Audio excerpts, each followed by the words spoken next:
Ndewonu ndị be anyị daalụ nke ka unu mee Igbo anyị abịa onwe ihe nchọ ka ngosi unu na-enyi ndị be anyị ihe a bụ okpu ndị Igbo o nwere afa dị iche iche ịmara afa ndị be unu na-akpụ ya ikwuo ndị be anyị na-akpụ ya okpu nwa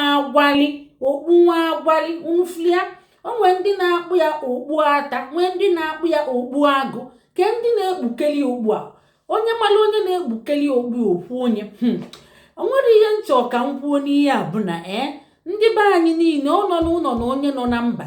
nke a ka unu ji gaa na-egosi na unu du proud of Igbo ndị nọ n'obodo oyibo olugo ka unu kpụba okpu a wee mebe winta kpuo n'okpu a jee ụka kpuo n'okpu a jee pati onye Igbo ibu unu fụ unu ka o recognize ya unu ebe ọbụla unu ga-eje ma n'afịa ma n'ụlọ ikpe ma n'ụma ọgbakọ niile kpuo n'okpu a weli n'okpu a mebe knockabout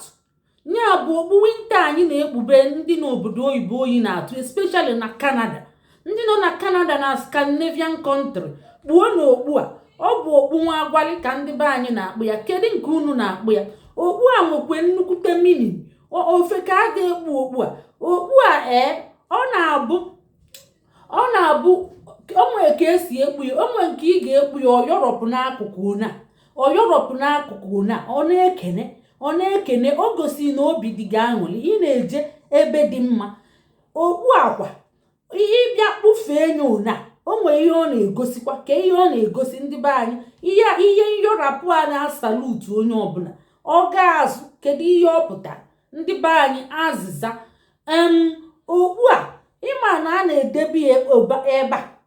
edebe ya n'aka nri edebekwa ya n'aka ekpe o nwere ihe ọ na-egosi ya bụ ụmụ ihe anyị na-emebu omenala anyị na ọdịnala anyị kedu ebe ọ dị ndị ọkacha mmụta ndị Igbo orthography ya na ndị Igbo ọhaneze unu bịa ka unu kwalite asụsụ na omenala Igbo ka ọ ghara ịnwụ maka ndị ọbụla na-edebe nkefa a na-abụ ndị be anyị ọ na-abụ fa na-aghọtafio mmadụ ma o kwuo ọdịnala asụsụ ọdịbendị dị alụfa ndị ọbụla na-epromotu nkefa asụsụ gị bụ culture gị tradition ya bụ omenala na ọdịnala Igbo anyị na-asụ anyị rapụgo na-anwụ ọ bụ asụsụ anyị ọ bụ omenala ọ bụ ọdịnala anyị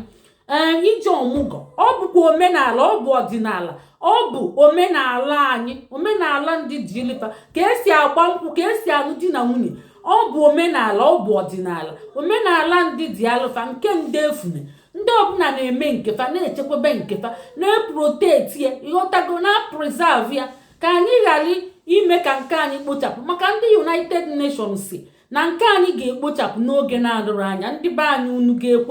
unu ga-ekwe okpu a kịta a na-akwa m ele okpu mana gụọ na okpu a dị ebe ọrụ nwoke anọ nọ na be m my first baby bigger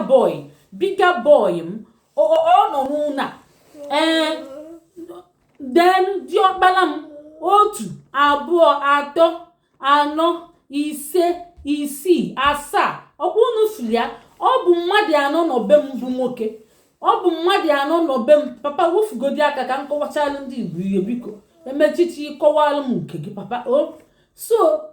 ana m akọwalụ ndị Igbo ihe dị mkpa maka fa chefuzila okpu echepụ ndị be anyị nọ n'obodo oyibo anyị akpamele okpu maka mgbe unu ga-akpọba m n'igwe m bịa lesi unu okpu unu chọọ okpu a unu gaba na nke mama Afrịka unu gaa na mama Afrịka nọ na pekam papa wefugodi aka biko papa wefugodi aka unu gaa na nke mama Afrịka ma ọ bụ na Grace of Africa unu kpọọ fa na fonu fa nọ na London a kpọọnụ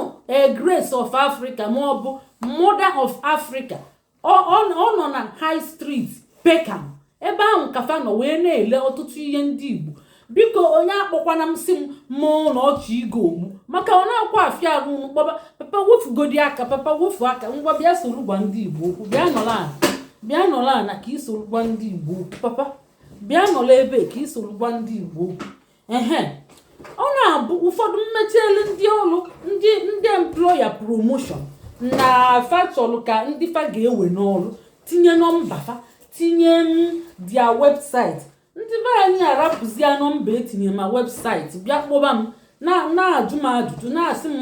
kọwaba ọ bụ nọmba ahụ etinye ka ị ga-ajụ ajụjụ fa kọwala gị ka ịma ma ihe ị ga-eme ma ihe ịma mmenwu. Mana ihe m na-egosi unu kịta bụ na omenala anyị na ọdịnala anyị dị mkpa.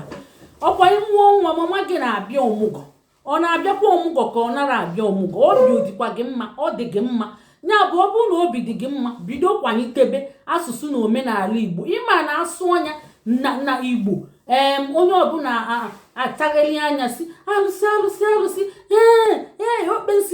okpensi ma unu aghọtazi na asị na-aka unu mma n'oyibo. Mana biko ndị Igbo be anyị, unu echefuna nke unu,